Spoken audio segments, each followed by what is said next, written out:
Welcome to Season 4 of E-commerce Fastlane. This podcast helps resilient entrepreneurs thrive with Shopify. And now, on to episode 190.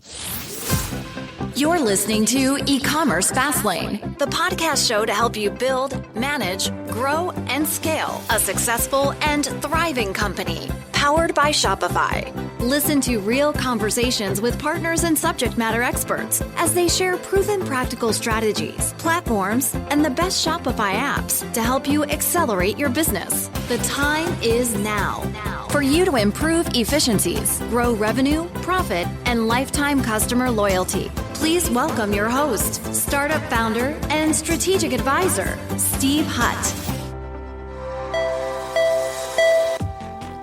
Today's episode is brought to you by Omnisend. If you're in e-commerce marketing and it feels like those weekly newsletters are no longer enough to power your growth, you're going to love Omnisend. With more than 3,000 five-star reviews, Omnisend is the go-to choice for nimble Shopify merchants who want to step up from regular email campaigns so you can actually start increasing your sales, not your workload. With Omnisend, you'll be launching pre-built e-commerce automation in no time, as well as intuitively segmenting customers based on their shopping behavior and even trying out SMS or push notifications, all from the same platform. The best part? Omnisend provides an immediate boost to your revenue while staying as easy as drag and drop email building, with automated emails averaging up to 40% of the total email revenue. Join Duke Cannon, Black Halo, and other high-growth Shopify brands that choose Omnisend to grow their e-commerce business on autopilot. So visit omnisend.com and start your 14-day free trial today with no credit card required. Well, hey there, it's Steve, and welcome back to the E-commerce Fastlane podcast. Now, if this is your first time listening, this is an e-commerce show where we have honest and transparent conversations about building and thriving with your store, powered by Shopify or Shopify Plus. Now, if you're an ambitious lifelong learner, which you probably are, since you're here today, you're definitely in the right place. Now, new episodes are available twice weekly with your favorite podcast players like Apple Podcast, Stitcher, Google Play, Spotify, and many more. You can also stream current episodes, including a very relevant back catalog. I think we're up to, 197, 98 episodes. So we're shy of 200 right now. So there's a lot of great partners in that back catalog. So go check out their offers, their stories, the problems they're solving for brands. It's pretty exciting kind of what these partners in the Shopify ecosystem are doing to help brands to grow and scale. Now, today's episode, I'm very excited. I know we've been bouncing our calendars a lot to make this episode work today, but I think, where there's talent and where people are building product to help Shopify, we have to make it work. We have to get together and share this story. My guest is Justin Viles, and he is one of the founders of a company called Rokt, and it's R-O-K-T. Now, Justin, just a little backstory on him. He actually started his career working with a lot of the leading kind of search marketing companies, and then he kind of pivoted and found himself working at Google and through YouTube. And then he had an opportunity to work with a lot of the leading kind of e-commerce brands. And, as they look to kind of grow and scale their operations. And in 2010, he co-founded a company, this Rokt company. And now with the CEO, friend, partner, Bruce Buchanan, and they're now both on this mission together, really are here to help e-commerce companies, including Shopify-powered brands, really to extract, from what I understand, they really are here to extract more value from the checkout experience. And they have a term they use. I know we're probably going to bring it up quite a bit. It's called the transaction moment. So it's a very interesting an acronym, and I just want to make sure that we intro and this well. So I'd like to welcome Justin to E-commerce Fastlane. Hi, Steve. Nice to be here.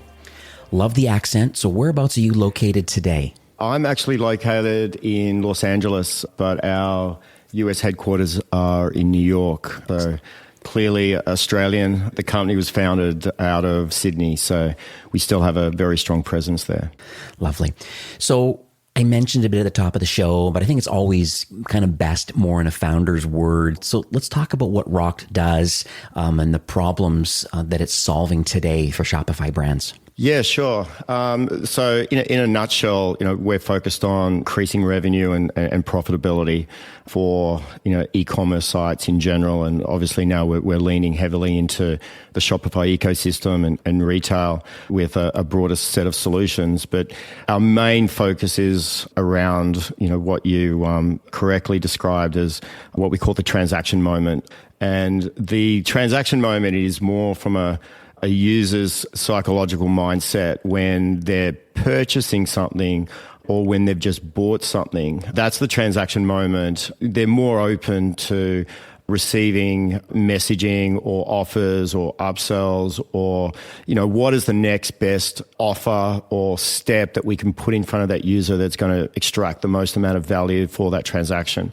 And it could be many things. So we internally, a lot of our reporting as we start looking at all the various steps through transaction funnels and checkout flows, and there's clearly many permutations of what that looks like for, categories and subcategories and different verticals and different industry types and, different payment vendors. There's a range of different steps that a user goes through from a first-time user to a returning customer. So it's Rock's mission to understand all those different permutations and those different steps that they could potentially go through. And how do we simplify that so we provide the best user experience, but how can that be done so we extract the most amount of value from each and every transaction that is going through their checkout flow? And what one user sees on one site could be completely different to another user on the same site based on previous behavior, based on a whole array of different customer-centric, demographic-based data, as well as product-specific or contextual data in regards to the site itself. Right. I love that part. I think, LTV is a conversation that I have a lot with customers because we really are trying to figure out a way of how do we build that lifetime customer value? How do we build the loyalty with these customers? And you're saying this transaction moment, it's such an interesting psychological thing where they're more apt and more open to some opportunities here for an upsell of some sort, or maybe potentially even flipping to a subscription option. I think there's so much opportunity where they're already a customer and then all of a sudden, hey, guess what? There's other things in a similar vertical or comparable products and things that might be available that could pique your interest that you never even knew existed. So I think that's an interesting business model, and I want to dig into that one for sure in this conversation because I think any way that people can improve their revenue and lifetime value of a customer, I want to know more about it, and I know the listeners do also. So let's talk a little bit about your journey a bit and your co-founder's journey because I think it's always interesting to me why people build what they build because I think it's more than just recurring revenue and owning a SaaS company and all that. I mean, yes, you have to earn a living, I get that part of it, but I think the platform itself, because you've been around for quite a while, and I think intentionally you're building something really of incredible value that really can help brands. So just would like to understand, first of all, just the whole lay of the land and just where did this idea come from? I just would love to understand a little more about both you and your co-founder, just the desire and the expertise, I guess. Yeah, no, sure. I mean, me and my co-founder, Bruce Buchanan, we definitely have very different paths to, becoming partners in the way that Rock came about. Bruce is ex-BCG, worked across an array of high-end corporate consumer-facing challenges with large international conglomerates and brands, and was fortunate enough to write a business case for a low-cost carrier airline. And they raised a bunch of money off Qantas, and they asked him to stick around to help, put the CEO together and the team. 15 years later, after launching Jetstar in 18 different countries, hiring 7,000 people, he stepped down. And I was in the process of raising some money at the time, and we had a shared vision. I mean, my background was deep in the search engine marketing space, sort of just before 2000. Then jumped over to Google. So we opened the Google office. So we're the first hires with Google in Asia around sort of 2002. then, I spent the next sort of 6-7 years at Google in a range of different roles, monetizing an array of different assets that they had, from Google Earth to driving all the early days of Google AdWords and doing a lot of the strategic partnerships. But it was during that time at Google where I was fortunate enough to spend a lot of time with many e-commerce operators and really get a very deep view of, their organizational challenges and, what they were trying to achieve. And there was a lot, obviously, on the customer acquisition side, because of the traffic that Google had. But that really sort of, gave me insights into the e-commerce landscape from Google's perspective. And Bruce was coming at it from a different angle, managing a large e-commerce site selling airline tickets. But as a low-cost carrier airline, for the most part, they were losing money technically on the ticket sale itself. And the profit all came from the checkout journey. And he got, when we met, and then I'm sort of explaining the vision where a lot of the deals that I was doing in Asia, I did a lot of the AdSense related deals. And, looking at, how we can take some of that knowledge and build a marketplace around e-commerce. And then he was looking at it from the perspective of, well, how can we move further up the transactional flow? How can we be the connector that connects multiple businesses to a single transaction, or connects consumers to, relevant offers and upsells that are going to improve their experience? And then once we got aligned on that, that Rokt really started to grow and flourish. And today we're in, 15 odd countries with 350 odd staff, and there's billions of transactions running through our network, and very excited now to finally get the technology into the SMB space and Shopify, and really, take a lot of the learnings that we've taken from enterprise into retail and the Shopify ecosystem. Well, this is a great pivot, because that's kind of one of my next questions was trying to figure out about some of the main reasons why maybe a Shopify store owner may want to partner up with Rokt, because I think it's all part of this. And you've alluded to a little bit about this e-commerce marketplace. And, we talked about this transaction moment, but then there appears to be, or probably is, a marketplace of other retailers that are available through your network as part of the upsell or cross-sell or kind of recommendation engine that's built into the tool. So just walk us through a little bit about, let's suppose, a Shopify brand, because I know there's lots that are already connected, but let's talk about the reasons why a store owner should connect, and kind of what do they get to see as a merchant now on your platform? Yeah, so we've been really focused on taking out as much friction as possible as we've moved into the Shopify ecosystem. But essentially, Rokt at the starting point, and there is a product roadmap that we can go into, and there's an array of different feature sets that we're bringing into the Rokt experience on Shopify. But where we've started is on the post-transactional page, so on the invoice page itself, and we offer a customizable widget-based solution that can be either embedded, anywhere on the page itself. It can be customized to any look and feel, so we maintain the aesthetics of the site.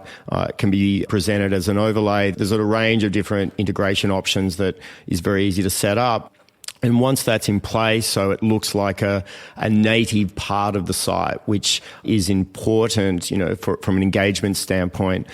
From there's a range of controls that the merchant has access to, where they can set block lists at an individual brand level, URL level, at a vertical level or at a sub-vertical level, to really maintain brand control over the types of offers and brands that it wants to align with to add value to their customer base.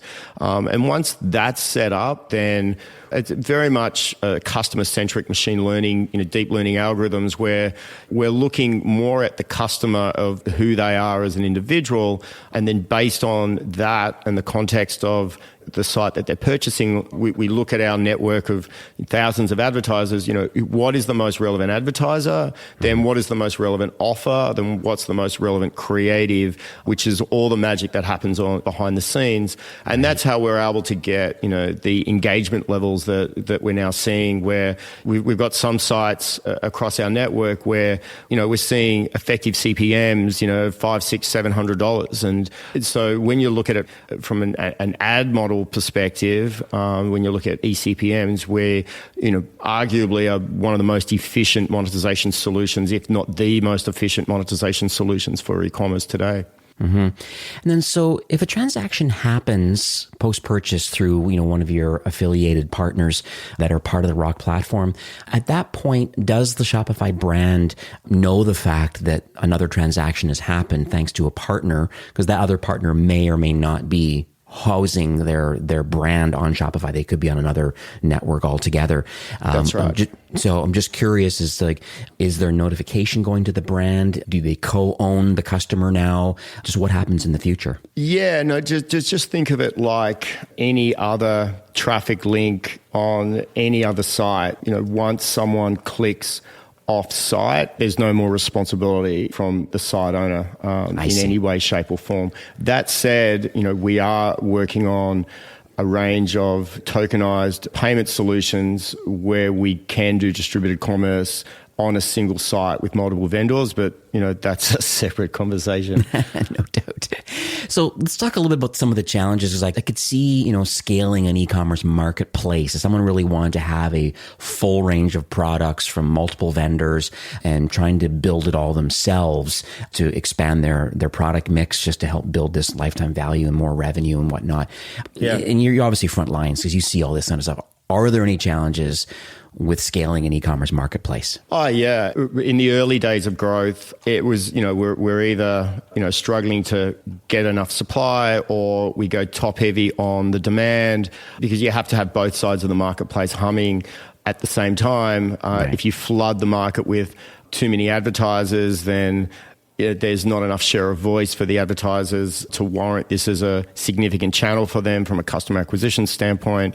If there's too much supply, then the value per transaction metrics go down, and all of our merchant partners aren't seeing the types of returns that we were pitching to them. So when we first looked at challenges of our marketplace solution, we thought, rather than start at the SMB level, and I'm very excited to finally be here and be part of the marketplace type solutions, we started within the enterprise world, and that really enabled us to scale our supply channel, and then we could really double down and focus on the demand and build out all the various relevant tools to support retailers and other e-commerce players drive customer acquisition at price points that work for them. So, we've done a lot of work with identity and incrementality, trying to work out and give insights into what marketing is working and why, so you have a healthy marketing mix. And you look at any retailer's P&L, the largest cost centers is their customer acquisition, and the Facebooks and the Googles of the world, the price points within their marketplaces, they're not going down, and it's putting a lot of pressure on finding different ways to acquire customers at price points that work with whatever their customer acquisition goals are.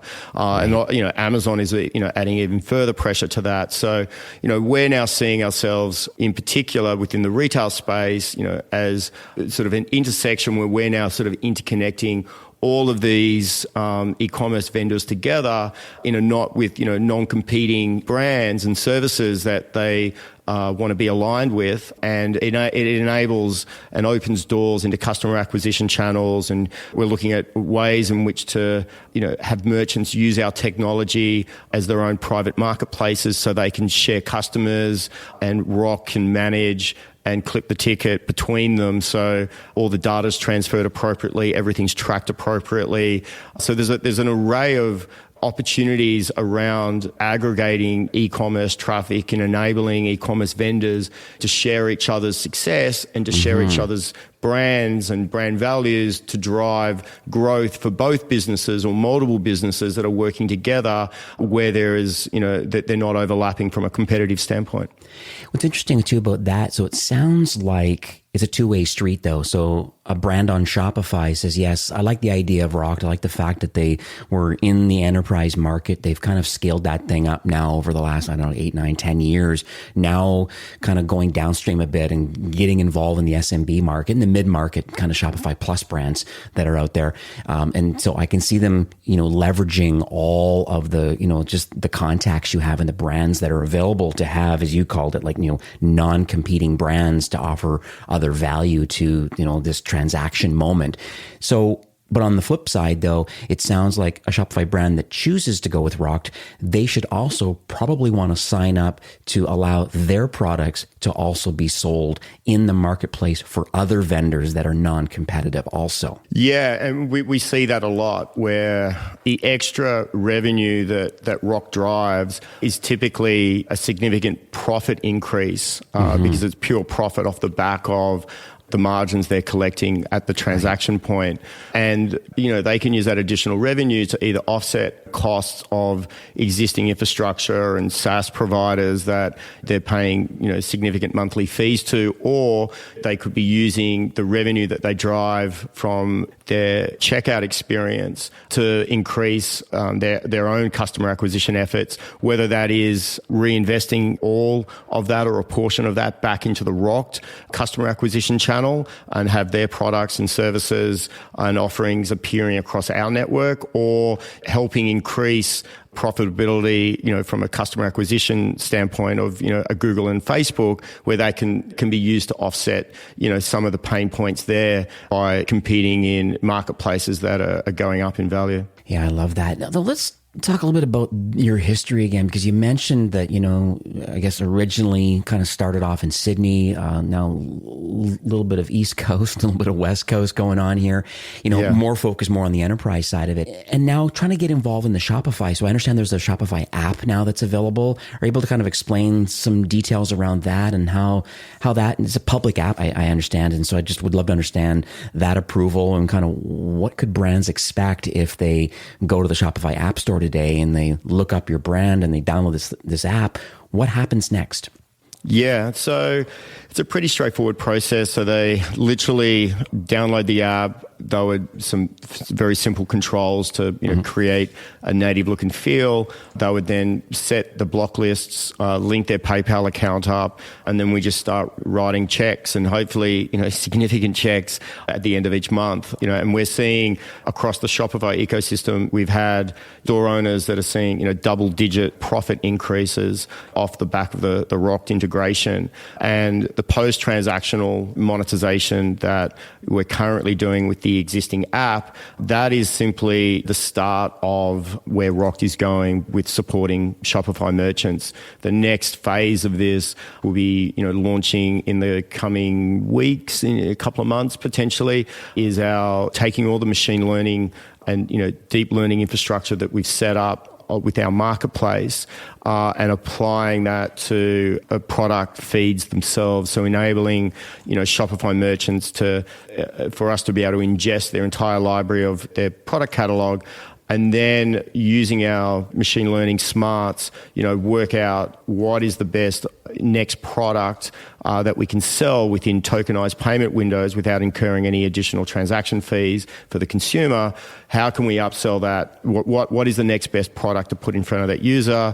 And there can be a whole range of levers associated to that, whether it's increasing revenue, profitability, managing inventory, and it could be a customer-centric offer, or it could be a product site relevant offer.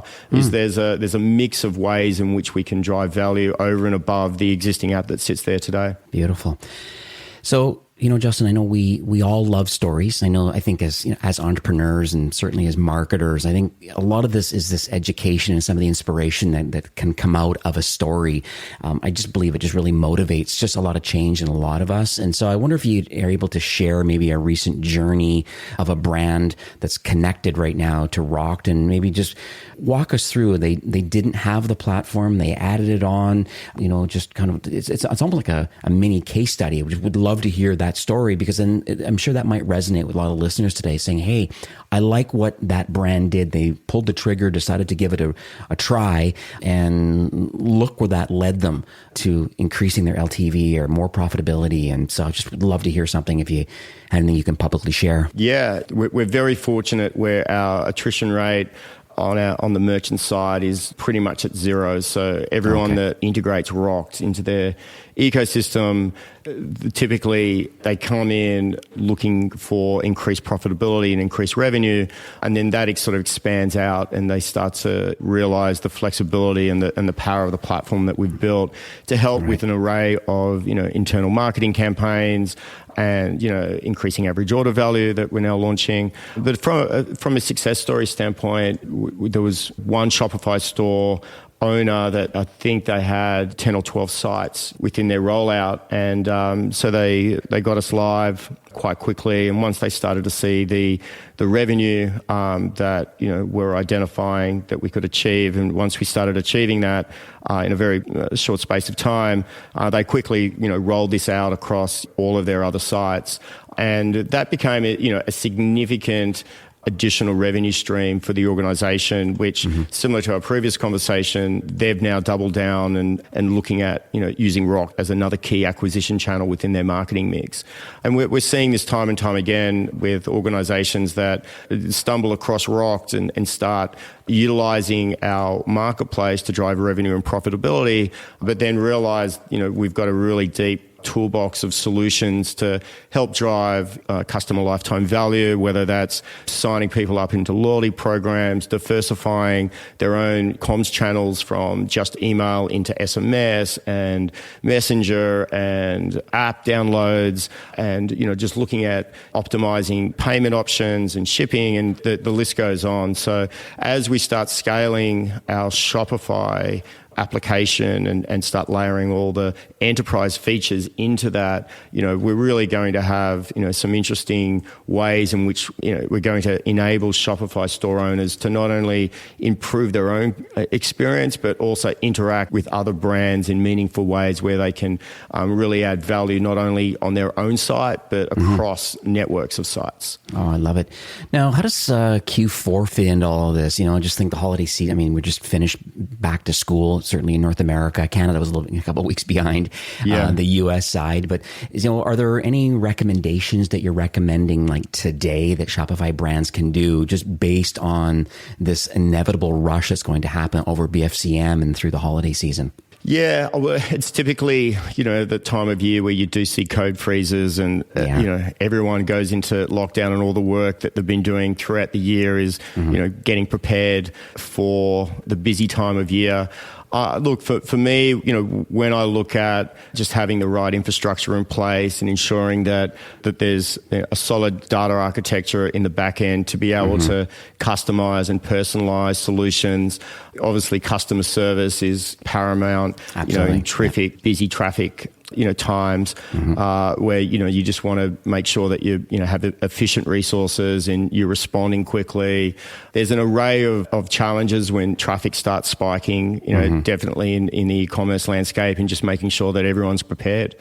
And then as far as adding your solution on, this once again could be another profit center for the brand, just to make the decision today to go to the App Store and download the app and start building a relationship with your team. Yeah, no, 100%. And we do have, I just spoke to the team last week, and they put a nice little offer for Fastlane listeners, which is which I'm excited about. So the product upsell tool that we'll be launching, very soon, which is, very much focused on driving value per transaction by increasing average order value, which will be an additional product set to the marketplace within the same Rokt e-commerce app that we have live on the store. Right. So anyone that installs the Rokt marketplace app before the 25th of December, and they simply just have to put Fastlane in the text field where it asks you where you heard of from Rokt.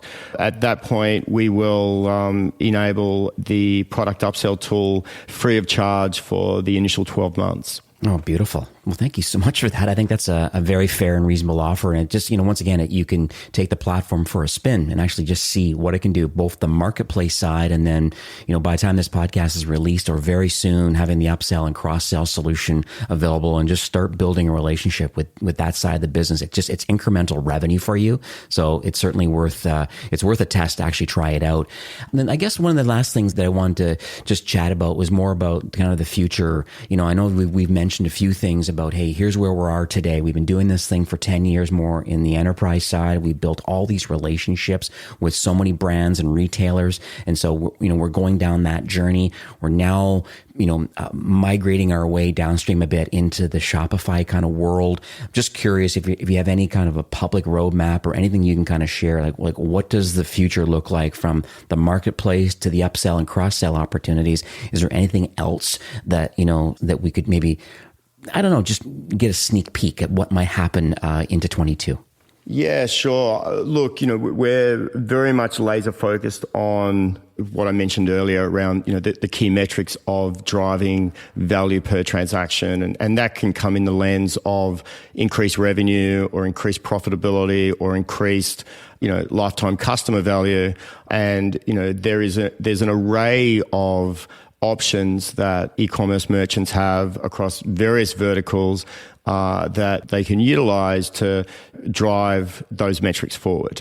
And whether it's loyalty, whether it's social amplification, whether it's monetization through marketplace type offers, whether it's increasing average order value, whether it's increasing the take rate of checkout-esque enabled offers. For example, in the electronic, retail vertical, you look at a company called Best Buy, and a product from a consumer standpoint, you wouldn't think that it would drive this amount of profit for the organization, but it's something like extended product warranties in the electronics vertical. Best Buy, it's 2% of their total revenue, but nearly 50% of their profit. And so, yeah. you start looking at the world through a different lens when you start looking at what are all the options that I can present to my customer that's either going to drive increase, loyalty and customer lifetime value, or make it easier for me to communicate with them, or make it easier for me to personalize their experience, or how can I improve cart completion rates? How can I optimize shipping, payments, insurance, product selection? How can I help brands work together more effectively, share each other's traffic, and cross-pollinate audiences where it makes sense? And Rokt is really setting itself up to be this sort of super connector, e-commerce super connector, if you will. We're really making it easy for an organization to work with other businesses, other brands, other products without the user having to leave the site in order for commerce to occur. And that's really our sweet spot that we lean into is, how can we connect consumers to multiple solutions and multiple brands within an individual's merchant site? And how do we enable the merchant to collaborate and co-market and work with other brands that it shares its values with, either at an organization level or from a mission purpose level, that it wants to collaborate and work and cross-pollinate audiences. Rokt can be that conduit to make that happen, so it's compliant from a data privacy standpoint, so it's optimized and personalized from a messaging perspective, and it works without worrying about all the heavy lifting needed to operate at that level. Right. Yeah, I love that. So how can people learn more about the solution? Where can they go? I guess there's the App Store listing and then your website.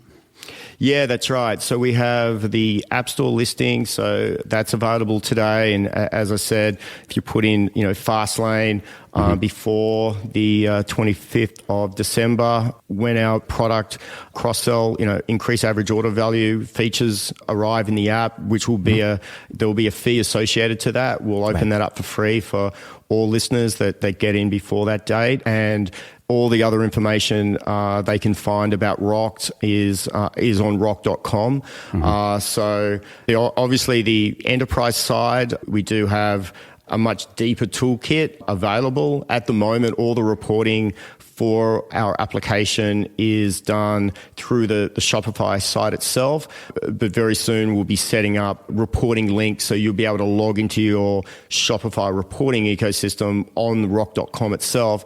And then over time, we'll be layering more and more of the enterprise tools that our existing customers, the Gaps of the world and the Wayfairs and the Ticketmasters and Groupons and that we're servicing today with our enterprise tools. We're looking at trying to, migrate as many of those over as possible into the Shopify ecosystem where it makes sense. Love it. I know I've even gone to your case studies before recording today. I popped over under resources and went to case studies and was looking at, like PopChart, and I was looking at a few other UFC, how they use your calendar service that you have available, and the calendar is an interesting one that we're exploring a range of use cases for retailers where, we see calendar as simply another engagement point, and in particular for running retail esque sales, and you look at the open rates of email and how saturated and competitive that is. The calendar provides, obviously it needs to be used, with the user in mind, and they can't be bombarded with calendar notifications, but it is an interesting engagement channel to drive users back into the site. Beautiful. So that offer for the upsell and the cross-sell for 1 year, I'm going to have that on a landing page. It'll be ecommercefastlane.com/rokt. That's ROKT. And that's going to redirect that listener promotion. The big key is downloading the Shopify app and just in the notes, just adding Fastlane in there. You'll automatically get that 1 year free of the cross-sell, upsell tool. But you get access to the marketplace opportunities right away during that post-purchase experience. So I think super key. Probably want to, just like I said, once you get that app installed, then you'll be able to see, hey, is there opportunity to have my products also available wider to other retailers that are non-competitive? That's so I think right. That's interesting too. I think that's fantastic. Yeah, so that you can reach out via the app itself, or on rock.com, just on the contact field, or you can call directly into the office, and got a huge dedicated team of our customer success team.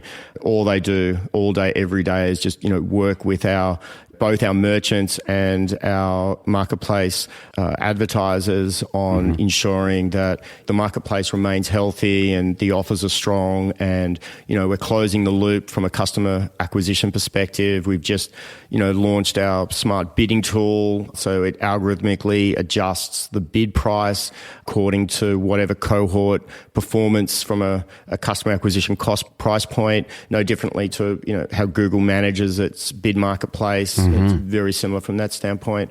There's a lot of tools for the Shopify merchants, not only to drive increased revenue and profitability from the existing app as it stands today, and obviously, as we've indicated, moving into improving, average order value with our machine learning tech, and then, opening up the doors for them to, work with Rokt as a customer acquisition channel for their, for their customer base.